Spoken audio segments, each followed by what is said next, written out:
खौफनाक ट्रेन यात्रा। रात का समय था और रविंद्रपुर से शहर की ओर जाने वाली ट्रेन अपनी पूरी रफ्तार से चल रही थी। ट्रेन में ज्यादा लोग नहीं थे क्योंकि यह आखिरी ट्रेन थी और अधिकतर यात्री पहले ही गंतव्य तक पहुंच चुके थे।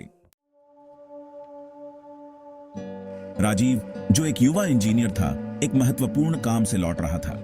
उसने सोचा कि इस ट्रेन में सफर करना सुरक्षित होगा क्योंकि उसके पास कोई दूसरा विकल्प नहीं था।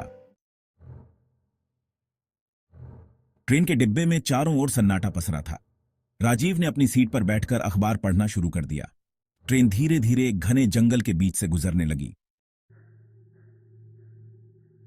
अचानक ट्रेन एकाएक रुक गई। राजीव ने खिड़की से बाहर देखा तो घना अंधेरा था। उसे कुछ भी नजर नहीं आ रहा था। थोड़ी देर बाद उसने देखा कि कुछ लोग अजीब तरह के कपड़े पहने हुए ट्रेन में चढ़ रहे हैं। उनके चेहरे पर डरावनी मुस्कान थी। राजीव ने महसूस किया कि कुछ गलत हो रहा है। उसने अपने आसपास देखा तो पाया कि दूसरे डिब्बों में भी यात्री डर के मारे कांप रहे थे।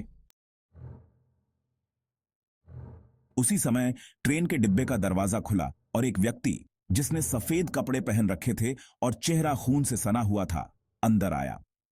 उसकी आंखें लाल थीं और वह धीरे धीरे राजीव की ओर बढ़ने लगा। राजीव का दिल तेजी से धड़कने लगा। उसने भागने की कोशिश की, लेकिन उसके पैर जैसे जम गए हों। वह व्यक्ति उसके बिल्कुल करीब आ गया और अचानक एक जोरदार आवाज आई। ट्रेन फिर से चलने लगी और वह आदमी गायब हो गया। राजीव ने राहत की सांस ली, लेकिन यह राहत थोड़ी ही देर की थी। ट्रेन के अगले स्टेशन पर रुकते ही वह व्यक्ति फिर से दिखाई दिया। इस बार उसके साथ और भी लोग थे जो भूतों की तरह दिख रहे थे। राजीव ने हिम्मत जुटाकर ट्रेन से कूदने का फैसला किया। वह अपनी जान बचाने के लिए तेजी से दौड़ा।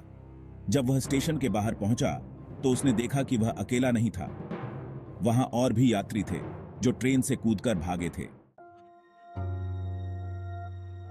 सभी ने एक दूसरे से पूछा कि क्या उन्होंने भी वही देखा था, और सभी ने हां में जवाब दिया।